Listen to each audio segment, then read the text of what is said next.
반갑습니다. 5주차 생리학습 상담 이론에 대해서 수업을 시작하도록 하겠습니다. 5장 전통적 학습 이론부터 시작하도록 하겠습니다. 네.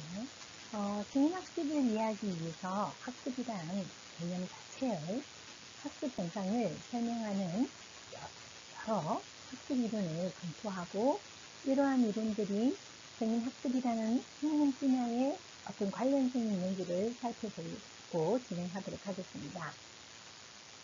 학습 이론이라는 것은 학습이 어떤 과정을 통해서 이루어지면 어떠한 힘이 학습을 가능하게 하는지 설명하는 이론 체계입니다.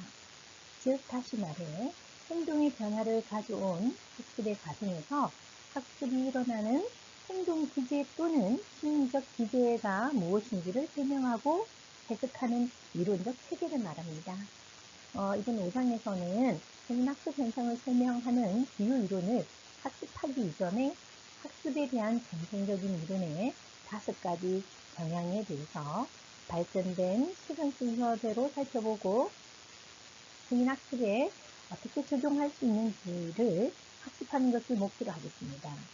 가장 초기에 과학적으로 연구된 학습 이론은 행동주의로부터 시작해서 인본주의라든지 인지주의, 사회인지주의, 그리고 구성주의 학습 이론을 살펴봄으로써 성인교육과 학습을 이해하는 기초를 다진다고 생각하시면 되겠습니다.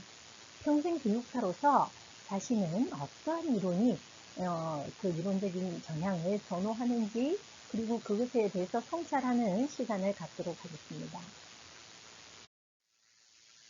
첫 번째 행동주의 이론에 대해서 한번 볼 건데요. 행동주의는 학습은 행위의 변화를 가져오는 것을 행동주의라고 합니다. 그래서 행동주의는 1890년대에 러시아의 생리학자 파블로프가 실시한 계열 침샘 연구를 통해 발견된 조건 반사를 시작으로 해서 20세기 초에 촌다이크와 왓슨에 의해서 발전된 이후에 톨먼과 헐, 스키너 등에 의해서 계속 발전해가 왔습니다. 그래서 행동주의자들은 학습을 경험의 결과로 나타나는 관찰이 가능한 행동의 변화를 규정하는 거죠. 그래서 이 학자들은 학습을 외부 자극과 반응 간의 연합으로 설명합니다. 자극이라는 것은 학습자가 환경으로부터 받는 모든 것, 그래서 그 모든 것을 의미하고 반응은 자극의 결과로 나타나는 인간의 행동을 말합니다. 이러한 것들을 행동주의 학습 이론의 핵심은 인간 행동에 대해서 주어진 환경 속에서 외부 자극과 반응의 연합으로 나타난 결과로 본다는 것이죠. 다시 말해 누군가가 배운다는 것은 학습을 일으킬 목적을 가지고 행동 속에서 주어진 특정한 자극에 대해서 반응하는 것이라고 할 수 있습니다. 이러한 것들이 학습이 이루어지는 것은 내적, 정신적 과정이나 정서적 반응이 아닌 관찰이 가능한 행동으로 확인할 수 있다는 것입니다. 대표적인 학습 이론이면서 생리학습에 적용 가능한 촌다이크와 스키너의 이론을 간략하게 한번 살펴보려고 합니다.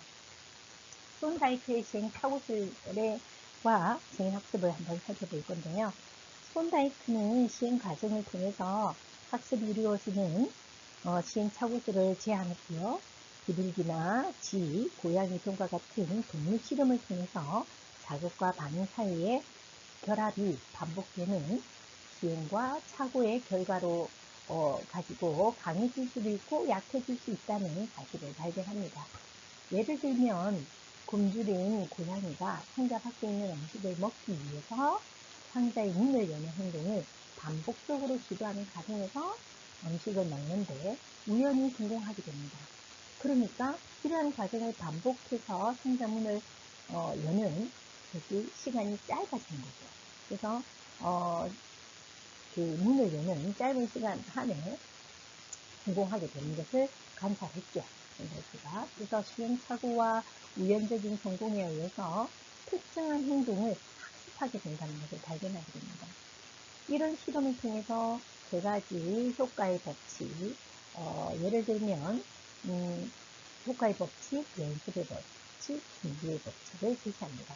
이러한 법칙이 생활학습에 시사하는 것은 새로운 사실과 기술, 그리고 지식을 습득하기 위한 준비가 충분히 이루어지고, 그런 것이 준비 법칙이라고 하면 자극과 반응의 결합이 반복되는 연습과 과정이 그 결합을 강하게 함으로써 반복하고 훈련을 통해서 학습하는 것을 연습의 법칙이라고 하고, 만족스러운 결과를 가져올 때 효과의 법칙이 나타난다는 거죠. 그래서 생활학습자는 그 학습에 대해 만족감을 느끼고 학습의 효과를 극대화할 수 있다는 점입니다.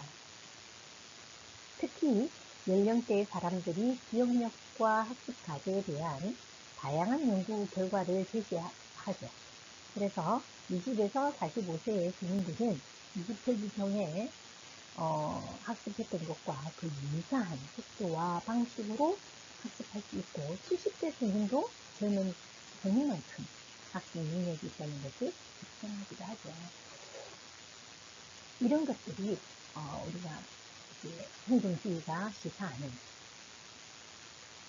준비, 연습, 그리고 효과, 이런 것들을 통해서 충분히 다른 학습을 통해서 다른 결과물을 가져올 수 있다는 것을 행동주의적 관점에서 이야기하는 겁니다.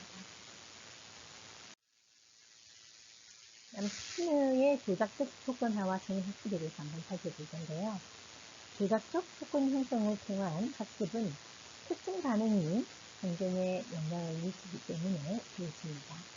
스키너는 실험박스를 이용해서 배고픈 쥐가 지렛대를 누르는 행동을 통해서 즉 바람직한 행동이 발생하게 되면 먹이와 같은 강한 물을 줌으로 해서 지렛대를 누르는 행동이 강도가, 빈도가 증가한다는 거죠. 그런 것들을 관찰하면서 이것을 통해서 유기체는 우연히 주어진 강화 조건에 의해서 자극과 반응을 이루는 반응의 연합이 이루어진다고 보는 거죠. 말 그대로 우리가 우연한 강화에 의해서 먹이를 먹게 되면 그러한 지렛대를 계속 누르는 자극 반응을 하는 거죠. 그래서 그런 행동을 통해서 그에 연합이 되면 외부 자극 없이도 의도적으로 자발적으로 환경을 조작하는 행동, 먹이를 먹기 위해서 지렛대를 누르는 행동이겠죠. 그런 것들을 학습한다는 이것이 조작적 조건화를 제외하는 거죠. 다시 말해서 쥐는 먹이를 먹고자 할 때 지렛대를 누르는 행동을 학습함으로 해서 환경을 조작한다는 것입니다. 이것이 조작적 조건화라는 거죠. 그래서 이러한 행동들이 쥐가 그 지렛대를 누르는 행동을 강하게 만드는 거죠. 그래서 이러한 행동주의적 조건에 의해서 학습은 우리가 자각하지 못하고 있지만 일상생활의 한 부분이 되기도 합니다. 자녀가 자꾸 TV를 보지 않고 책을 읽는 행동을 하면 엄마가 사랑스러운 눈빛으로 바라보고 간식을 준다거나 다이어트를 위해 체중으로 감량했을 때 멋진 옷을 사는 것과 같이 우리 행동적 목표를 달성하기 위해서 강화를 사용한다는 거죠. 그래서 행동주의 학습의 원리는 초등학교 교육과정에 적용될 뿐만 아니라 성인 교육을 실천하는 데에도 늘 활용되고 있다는 점입니다. 성인 교육자들은 특정한 학습을 성과를 명시하기 위해서 행동적 목표를 이용하는데 학습의 결과로 성취해야 할 역량에 기초한 교육과정의 개념, 즉 교수나 학습 설계 그리고 프로그램의 기획들은 모두 행동주의에 적극 근거한 사례들입니다. 행동주의는 특히 성인의 경력 개발과 직업 교육에 명확하게 나타나는데요. 특정 직업 분야에서 필요한 기술들을 파악하고 그러한 기술을 초급에서 전문가까지 그 수준에까지도 지도할 수 있고 학습자가 그러한 기술을 수행하는 데 있어서 일정 수준의 역량을 보여주기를 기대하게 됩니다. 앞서 2장에서 설명했듯이 지금 우리 성인 학습 교재는 평생교육사가 개발해야 할 성인학습 상담 역량에 대해서 제시하고 그에 따른 지식과 태도 그리고 기술을 학습의 기준으로 제시하는 역량에 기초한 교육 과정으로서 행동주의에 기초한 것이라고 설명할 수 있겠습니다. 그래서 스키너의 의학적 토크나의 그 성학습은 실험학습을 이용해서 배고픈 지각 지렛대를 누르는 그 행동이 바람직한 행동이라고 볼 수 있겠어요. 그래서 먹이를 줌으로 해서 그 행동이 강화를 한다는 거죠. 그래서 지렛대를 누르는 행동의 강도나 빈도가 성장하는 거죠. 그래서 내가 고플 때마다 지렛대를 계속 누르겠죠. 먹이가 나오지 않아도 그 행동은 계속 반복되겠죠. 그리고 유기체는 우연히 주어진 강화 먹이에 의해서 자극 지렛대와 반응 지렛대를 누르는 행동의 연합이 이루어지면서 외부 자극 없이도 의도적이고 그리고 자발적으로 행동을 지속하는 행동, 먹이를 먹기 위해서 스스로 지렛대를 누르는 행동이죠. 그런 것들을 학습한다는 거죠. 그리고 개인학습자들은 특정한 학습 성과를 명시하기 위해서 행동적 목표를 이용하는데도 학습의 결과와 성취해야 할 역량을 기초한 기획과정과 그 개념, 그리고 예시와 학습 설계, 그리고 프로그램의 기획들은 행동주의에 근거한 사례들이라고 말할 수 있겠죠. 특정 기업 분야에서도 필요한 기술들을 파악하고 그러한 기술을 소급 과정에서 전문가 수준까지 기도할 수 있고, 그리고 학습자가 그러한 기술을 수행하는 데 있어서 일정 수준의 역량을 보여주기를 기대한다는 것. 그래서 성인 교육자들은 성인들의 학습 활동을 구조화할 때 행동주의 학습에 기초해서 그들에게 역할과 강화의 본질을 이해하고 학습 목표를 설정하는 것이 필요하다고 설명하고 있습니다. 인본주의 학습 부분은 인본주의란 학습이란 인간의 생산과 잠재력의 개발에 관한 것을 설명하는 것이죠. 그래서 인본주의 철학에 기초한 인본주의 심리학자들 중에서 메슬로우와 로저스는 인간의 본성과 배움에 대해 행동주의에 반대하는 교양적 관점을 제안합니다. 그래서 인간의 학습에 대해서는 개인의 개성을 고려하지 않고 외부 자극과 그 외부 자극에 대한 반응을 연합으로 보는 것과는 달리, 행동주의의 어떤 그 근거와 달리 인본주의는 인간은 원래부터 성장하고 발전할 수 있는 잠재성을 갖고 있다. 그것이 선택이나 행동으로 결정하는 데 자유롭다는 가정에 기초한다는 거죠. 그래서 인본주의는 외적인 행동보다는 신체, 정신, 영혼을 포함하는 정인적인 것에 초점을 두고 성장과 발전을 위한 인간의 잠재력을 강조한다는 겁니다. 인간은 누구나 자기가 개발되고 발전하고 그런 것을 갖고 있는데 그것이 행동하느냐 선택하느냐 이런 것에서 있어서도 결정이 그 과정에 기초한다는 거지. 그래서 원래 발전하고자 하는 것들은 타고났다. 단지 그건 선택일 뿐이다. 라고. 그래서 인간은 그러한 잠재력을 갖고 있기 때문에 그 잠재력을 건드려주기만 하면 충분하다. 라고 설명하는 거죠. 특히 인간 중심 상담 이론을 정치한 로저스는 학습에 대해서는 교수자 중심 접근법이 아닌 학습자 중심 접근법을 도입하고 성인교육 이론에 많은 영향을 미칩니다. 그래서 학습자 중심의 인본주의 학습 이론에 따르면 교수자는 단순한 지식의 제공자라기보다는 자기 주도적 학습을 위한 촉진자 역할을 담당한다고 설명하고 있죠. 로저스에 의하면 학습은 양질의 개인적인 몰입이 필요한데 그 필요한 부분이 신체나 정서 부분이나 인지 부분 그리고 행동을 모두 포함하는 유기체로서의 전인적인 학습 상황에 몰입해서 스스로가 하는 것을 의미한다는 거죠. 즉 다시 말해 자발적으로 몰입하는 과정에서 학습자는 행동과 태도, 정성까지도 변화할 수 있고 이러한 결과에 대해서 학습자는 스스로의 의미를 발견하는 경험을 한다고 설명합니다. 그렇다 보니까 성인교육 이론은 대표적으로 안드라고즈나 자기 주도학습, 전환학습 모두 이와 같은 인본주의 심리학의 근간을 이루고 있다고 할 수 있겠습니다.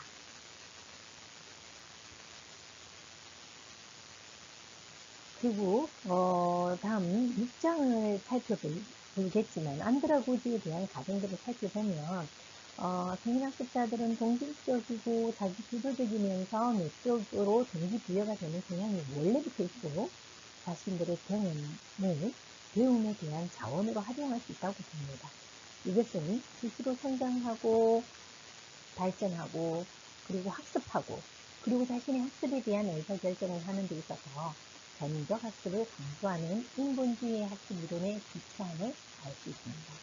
그래서 자기주도 학습 또한 성인학습 연구와 그 이론에 있어서 중요한 핵심적인 요소로서 자기 개발의 목적과 함께 자신의 학습에 대한 방향을 수립하기도 하고 그리고 학습을 이끌어가는 경험에게 초점을 두고 있다는 거죠.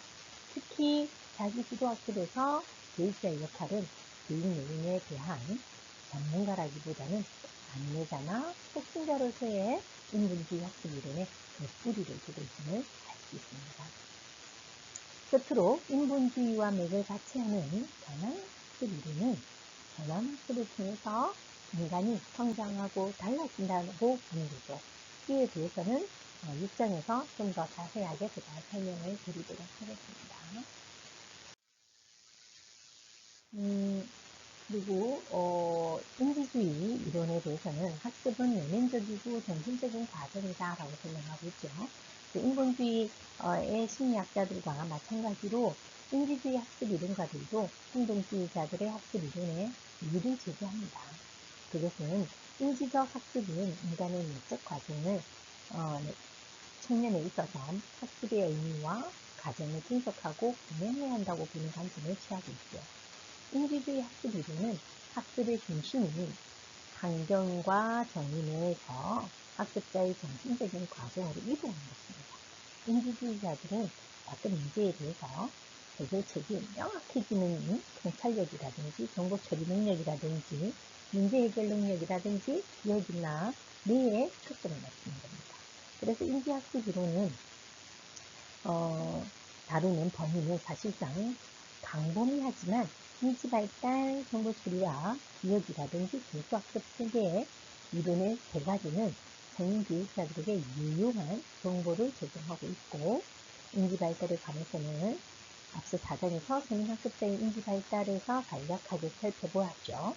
그래서 정보처리와 기억에 관한 내용은 7장에서도 제가 좀 더 학습 전략 부분이라든지 좀 더 자세하게 다루고 여기에서는 인지주의 학습 이론에 기초한 오스벨과 볼륨의 교수 학습 이론의 간단히 설명하겠습니다.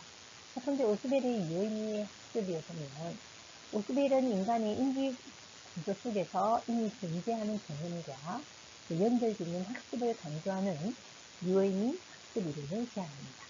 이러한 인지 구조는 미개적이기도 하고 주제별로 조직화된 일련의 아이디어로 구성되어 있죠. 그리고 새로운 지식을 누군가가 인지 구조에 연결하는 방법으로 오스벨은 전행 조직자의 활용을 제안합니다. 그래서 전행 조직자는 초기에 정보를 수용하는 데 필요한 부분과 학습 자료를 제시하기 전에 제공한다는 거죠.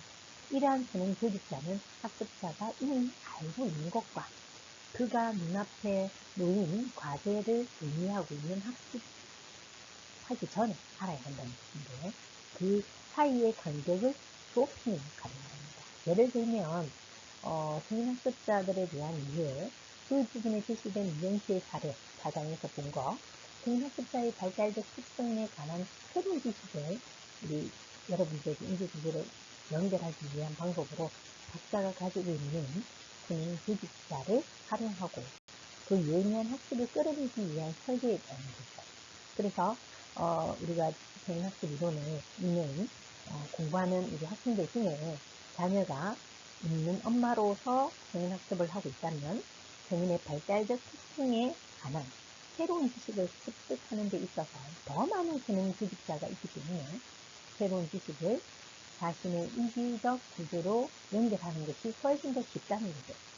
따라서 성인 교육자들은 경험이 많은 학습자들이 유의미한 학습을 할 수 있도록, 즉 진행 조직자를 올릴 수 있도록 교수나 학습을 설계하는 것이 필요하다는 것을 설명하고 있습니다.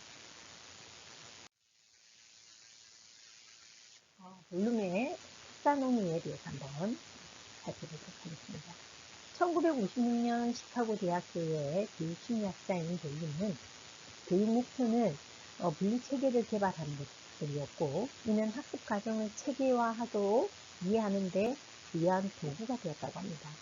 인지적인 부분과 정서적인 부분, 그리고 정신운동적 이 세 가지 학습 성과를 규명하고 학습 과정에서 좀 저차원적인 사고 기술에서 고차원적인 사고 기술의 위계적 분류를 제안합니다. 이러한 분류는 교육 과정을 계획하거나 학습 목표를 개발하는 데 많이 이용되고 있습니다. 지금도. 분류는 사고 기술과 사물을 분류하는 체계화는 인지적 영역에 초점을 맞춰서 볼륨의 텍사노미를 개발하게 됩니다. 이는 학습 과정에 따르는 것인데, 여러분들이 기억하지 못하는 것을 이해할 수 없듯이 여러분이 지식 혹은 개념을 이해하지 못한다면 적용할 수 없겠죠. 이러한 것들은 저차원적인 사고 기술에서 고차원적 사고 기술로 이어지는 연속 체계라고 할 수 있겠습니다.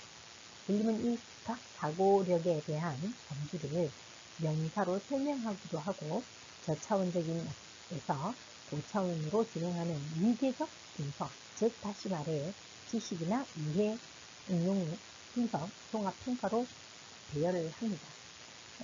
페이지 130페이지의 그림 5-1을 보면 조금 더 쉽게 설명을 할 수 있는데요.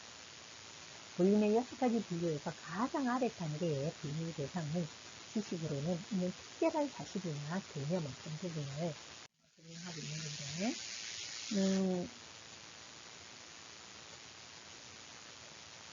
이는 좀 더 그 특별한 사실이나 개념들을 기억하는 것을 말하고, 다음은 이해로부터 학습 교재를 이해하는 것을 의미하는데, 그 다음으로는 응용이나 분석이나 종합 평가. 2000년대에는 디지털 시대에 맞는 학습 과정을 설명을 하기 위해서 볼륨의 제자가 함께 볼륨의 텍사노미를 개정한 볼륨의 디지털 텍사노미를 발표하게 됩니다. 개정된 분류는 기억하기, 이해하기, 응용하기, 분석하기, 평가하기, 창조하기를 명사로 되어 있던 것을 동사로 변경해서 종합이 빠지고 평가보다는 상위의 창조하기의 사고 기술을 포함합니다. 이러한 볼륨의 텍사노미는 다양한 형태로서 학습 과정을 설명합니다. 첫 번째, 우리가 어떤 개념을 이해하기 위해서는 기억해야 한다는 거고, 두 번째, 우리가 어떤 개념을 응용하기 위해서는 이해할 수 있어야 한다는 거죠. 그리고 세 번째, 우리가 어떤 개념을 분석하기 전에 응용할 수 있어야 한다는 거죠. 그리고 네 번째, 우리가 그 개념을 영향을 평가하기 위해서는 분석이 완료되어 있어야 한다. 또 다섯 번째는 우리가 창조하기 위해서는 기억하거나 이해하거나 응용하거나 분석하거나 평가를 할 수 있어야 한다. 예를 들어서 선생님들이 선생교육사로서의 개인학습 상담 직무를 수행하기 위해서는 가장 낮은 차원의 사고 기술인 지식을 습득합니다. 그리고 그 지식을 기억해야만 합니다. 그래서 그 직무에 대해서 이해할 수 있고, 그리고 실제에 적용할 수 있다는 거고, 고차원적인 사고로 나아갈 수 있다는 것을 합니다. 그래서 우리나라의 교육이 대학 입시를 위한 입시 교육이라는 비판을 받기도 하지만, 실제로 개념에 대한 암기 없이는 고차원적인 사고를 할 수 없다는 것을 볼륨의 분류를 통해서 알 수 있게 됩니다.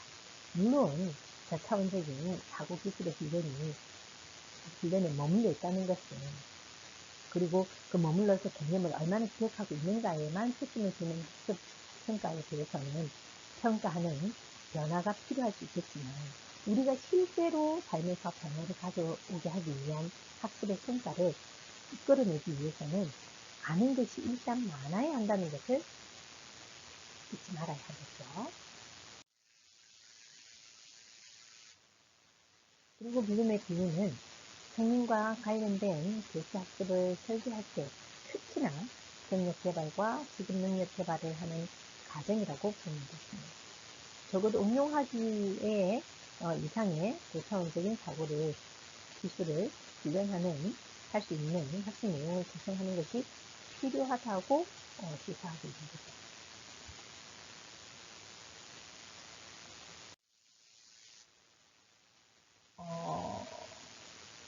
뱀브라는 다음 시간에 하고요. 교수님들 이번 시간도 수고 많이 하십니다. 다음 시간에 뵙겠습니다. 고생하셨습니다.